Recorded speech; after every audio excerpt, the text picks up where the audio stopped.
All right, we would like to welcome everyone today who has joined for our November 2015 compliance refresher training. Today we will be discussing your OSHA program. As a reminder, your lines are unmuted.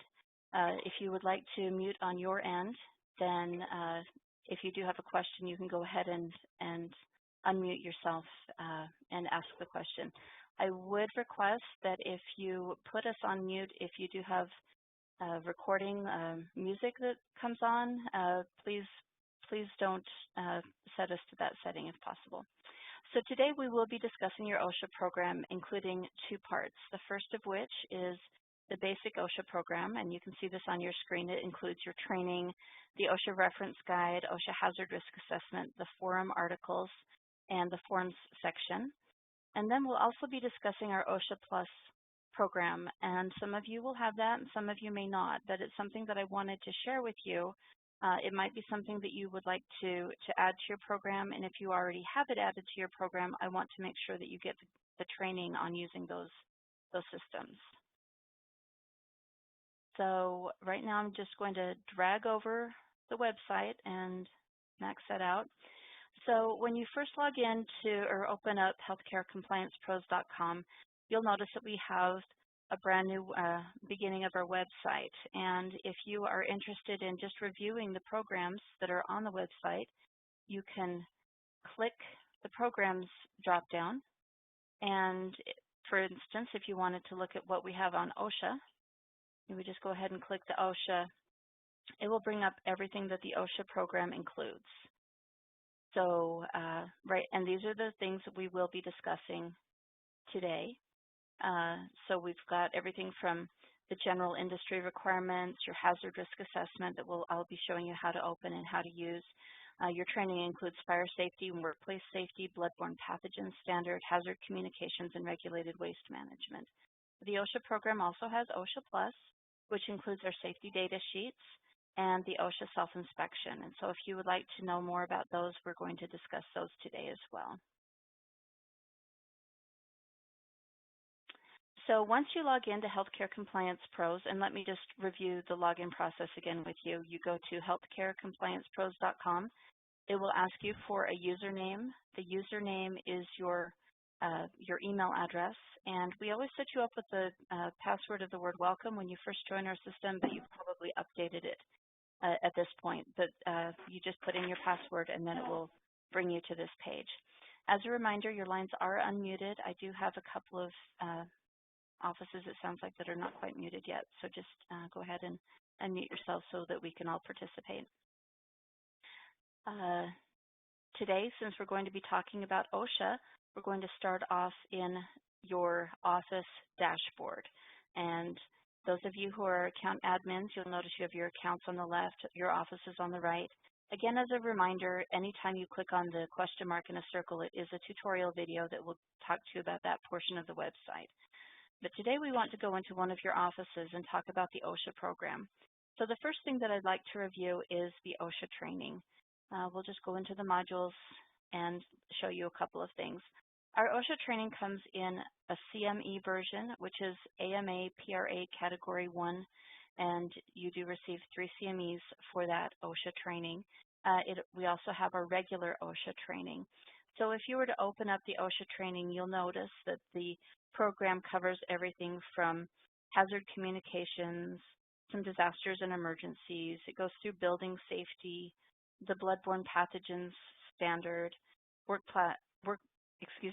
practice and engineering controls, needle and sharp safety, just about anything that you can think of that would have to do with OSHA obviously is going to be in this course, including biohazard protocols and things like that. So it is a very comprehensive overview of all the OSHA regulations, which you as healthcare professionals and your staff are obviously required to be trained on annually.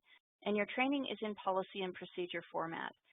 So it can also double as an OSHA manual. So you can take this information from the training, and if we go back to the office, you'll notice in the dashboard there's a section called Print Your Policies and Procedures. You can click on the OSHA program or any of the the courses that you have, and you can download that information to a Microsoft Word document and actually just create an OSHA manual or a HIPAA manual or whatever you're trying to do with the policies and procedures from your training. So I just put together, I just downloaded one just so you could see an example. You would want to do a face page. But then it just goes into all of the policies and procedures with the OSHA training requirements, including the bloodborne pathogens exposure training, your hazard communication training, your biohazardous waste communication, all of the sections that need to be covered in an OSHA program. And then this document that you would download would also include just the information, the policies and procedures that are required federally. It's a nice option to have a printed manual. However, just knowing that you can go into your module and review the slides to just know what the requirements are as far as policies and procedures for your OSHA program. So for example, if we were to click on slide 10 of our regular OSHA program on the OSHA poster slide, let me preview that so it's a little bit bigger for you. It comes in a policy and procedure, so it gives you a little bit of information on the It's the Law poster, and then it gives you the policy, which is our OSHA compliance officer displays this particular poster in an area of our office where our employees can read it. And then the procedure is, it is displayed in our office at this location. And so that information is live and up to date with whatever policy you've created. If you ever change that, obviously it's not going to be updated on this Word document. But if you were ever to be audited or need a policies and procedures printed document, just know that that is an option for you. And again, we did that by going to our office dashboard and going to print your policies and procedures. Another area of your OSHA program that I want you to be aware of is the reference guide. I'm not sure if you are familiar with this area, but let me just open up the OSHA reference guide and let you know what it will do for you. So you can see here on the left that there is a table of contents, everything from bloodborne pathogens to your hazard communication program.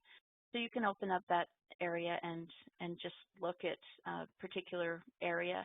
Or if you wanted to keyword search, you can keyword search perhaps bloodborne pathogens and just go straight to that section. This is a nice reference guide for you in that if you have a situation in your office where you need some extra information, here it is. You can take this out and add it to an email or an office memo or however you need to use this information.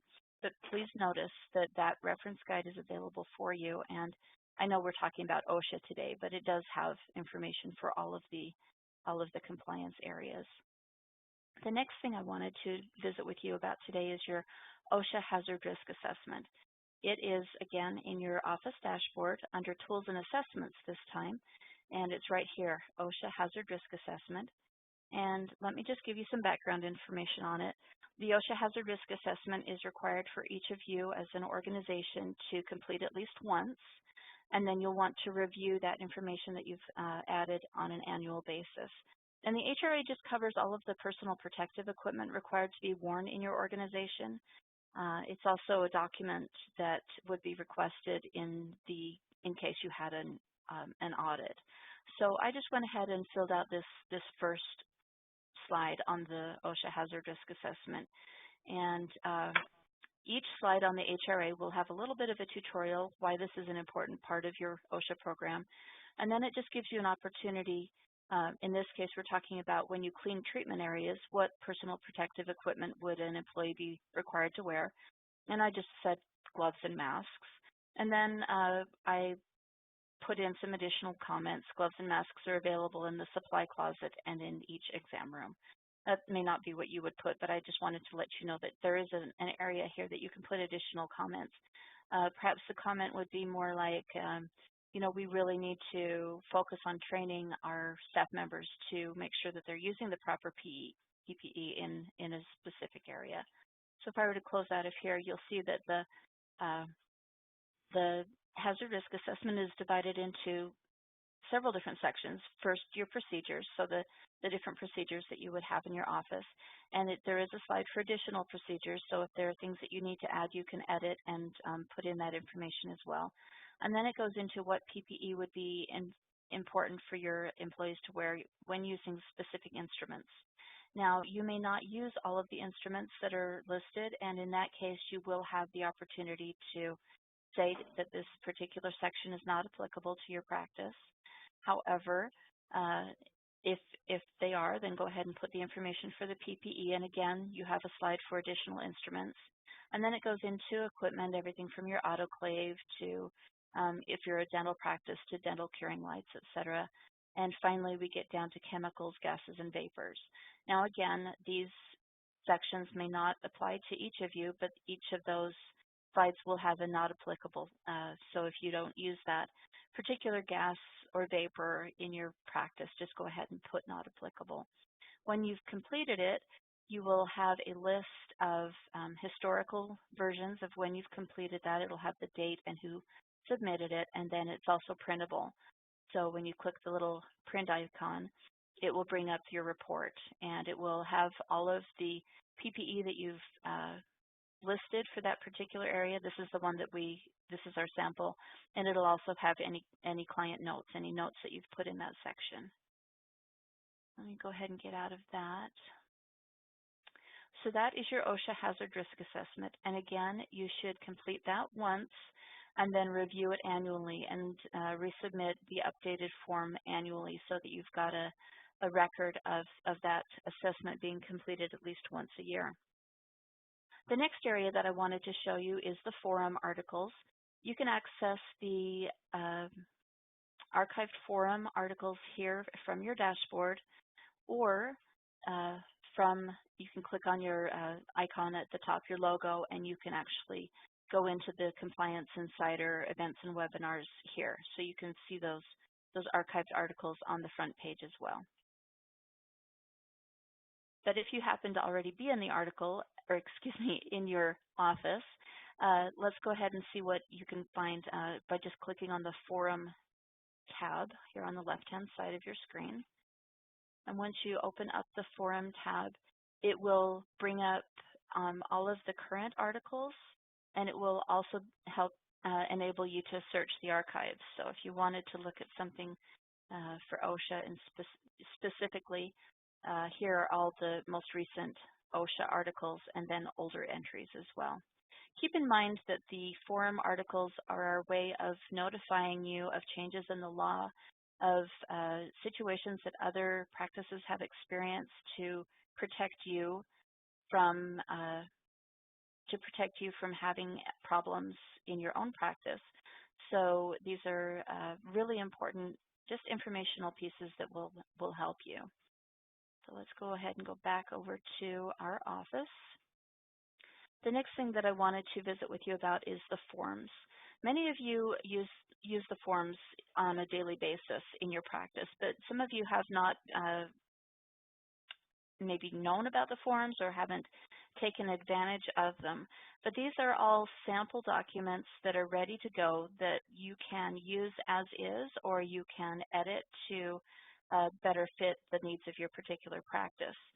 So when you go into the forms, they're all here in one long list, or you can divide them out and look by category. So today we're talking about OSHA. So I'll just open up the OSHA area of our forms library, and you can see there's everything from a biohazard removal log, accident investigation and incident reports. Here's an eyewash stations and their proper use document. We'll scroll down a little bit more. There's information about your OSHA 300 logs, and even goes into risk assessments and requesting MSDSs or SDSs from the manufacturer. So let me just open up one of those documents. I'll just open up the eyewash station document. And once you open up the document, it will just open it on the web, and then you can go ahead and save it on your computer and edit it. You can put it onto Microsoft Word, however you'd like to use it. Some documents are PDFs, but most of them are Microsoft Word documents. So I just wanted to let you know that all of that information is here. So if you do have need of a poster, perhaps you don't have the OSHA It's the Law poster, you can go ahead and print it from our website. It will take a legal size sheet, but you would just load that legal sheet into your printer, and then you can post it. Okay. So the next thing that I wanted to discuss with you is OSHA Plus. And the information that I've shared with you thus far is information that each of you have as part of your basic compliance program.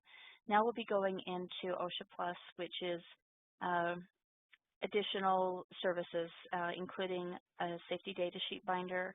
Obviously, you would get additional support for that safety data sheet binder, and it also includes an OSHA Self Inspection.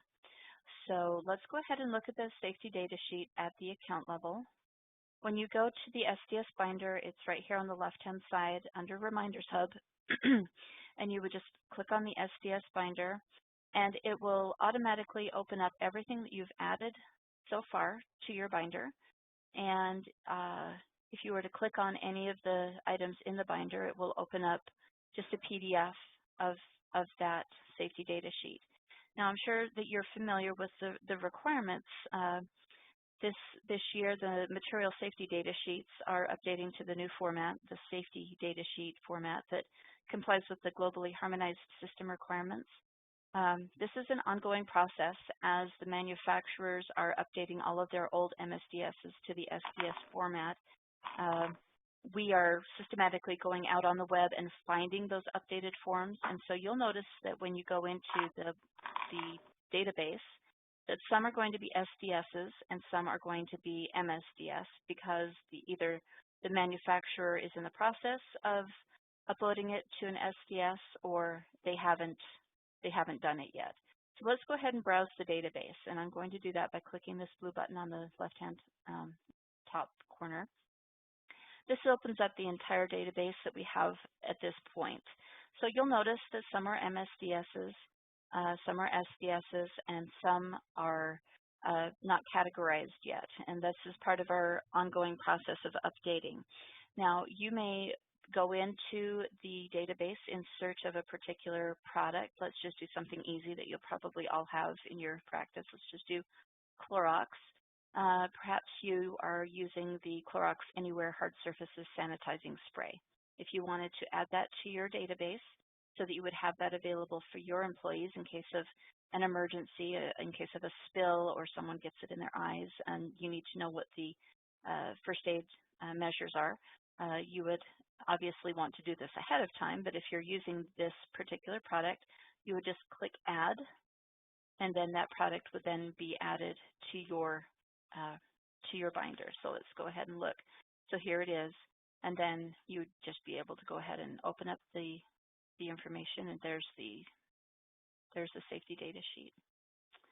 Now, you may find in browsing the safety data sheet database that the information that you're looking for isn't there. Perhaps you're using a iodine product that looks similar, but it's not the right manufacturer. In that case, you would request an SDS, and you would just click this button here on the right. If it's just one or two safety data sheets that you're looking for, go ahead and put that information in this text field. It gives you the requirements. You need the manufacturer, the exact product name on the label, the strength if applicable, and the form of application, meaning if it's a spray or wipes or tablets or an injectable. So just put that information here in the text field and go ahead and submit a request. One of our OSHA specialists will then find that information for you and will add it to your database. Now, if you need an entire list, if you have quite a few things that you need, go ahead and click on the safety data sheet request form. That will open up a spreadsheet for you, and the spreadsheet gives you some instructions here on the first page, and then on the second page it gives you the ability to go ahead and add those items that you're requesting. These examples at the top are just for your information. So it would be, you need the product name, the strength or form of the application. So here we've got an example of a spray, wipes, food grade liquid, etc. And then the manufacturer. And then any other additional information that you might find applicable. And then you would just send that off to us in an email as an attachment, and we would go ahead and research and find those so that when you opened up your binder, once those were located, you would have all of those requests added to your binder for you. Now, the next thing that I wanted to talk to you about was your OSHA Self Inspection. That is actually back in the office, so I'm going to click on my name at the top of the screen and go back into one of our office dashboards. And the OSHA Self Inspection is under the Tools and Assessments, and it's right here, so I'll just go ahead and click that and open it up for you. And the self-inspection allows you to review the safety of your physical location.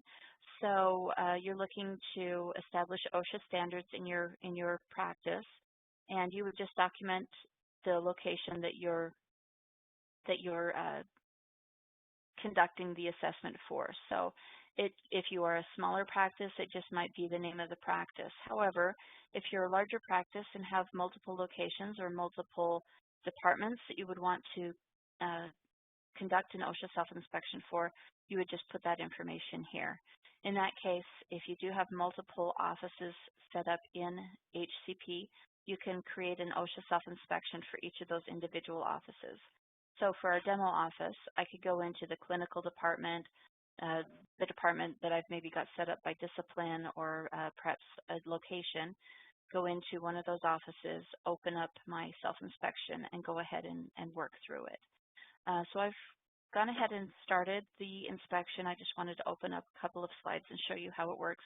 It's very similar to the Hazard Risk Assessment. You'll be very familiar with the way it looks. You have a little bit of a tutorial here on the left-hand side, and then you have questions. So in this case, we're asking, are your clinical areas clean, uncluttered, and sanitary? And you would put your answer and then put your notes. And then you would go to the next. Now we're talking about non-clinical areas. And this is an opportunity for you to put information. Now, this is incorrect because that information is actually, we're going to put that right there. So I said that for our clinical area, the nursing station has lunch leftovers on the countertop next to patient samples, and cross-contamination is a danger here. So it's an opportunity for you to highlight things that need to be changed, things that you're not comfortable with.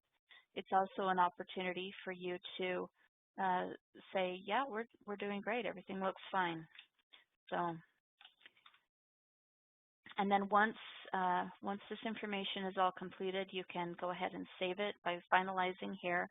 And once you finalize, again, you'll have a history of when it was submitted, when you finalized it, and you will probably want to complete this at least annually.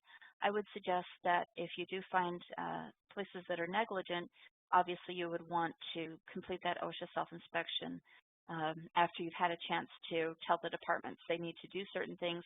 Then you would want to do another spot inspection and make sure that those items that were falling short had been addressed. So that is our basic overview of the OSHA program. Again, you have access to information in the reference guides, the forms, the forum. You have your modules, whether they're the CME version or the regular version of OSHA. You have the ability to print your policies and procedures. You can conduct an OSHA self-inspection, your OSHA Hazard Risk Assessment. And of course, if you ever have any questions about your OSHA program or any other part of your compliance program, go ahead and write your question here in the request help field and submit it. Or you can contact me. Whoops, sorry about that. You can contact me or your client relations specialist or your account manager if you have their contact information. Again, let me just share my contact information with you. This is my email. I'm at extension 112 at Healthcare Compliance Pros, which is 855-427-0427. Again, I do conduct a 30-minute refresher training on the second Thursday of every month. And at this point, I'd like to open the lines if you'd like to unmute yourselves if you have any questions about anything that I've discussed today or anything that you'd like to perhaps take a look at before we close the webinar. I'd be happy to chat with you online. And everybody's always afraid to do this, but really it's fine. If you have a question, go ahead and unmute and ask it now. All right. It seems like we don't have any takers for the question and answer period. But if you do have additional questions, go ahead and follow up with me later. And we'd like to thank all of you for joining our webinar this month. And I will talk to you again next month on the second Thursday. Thanks again.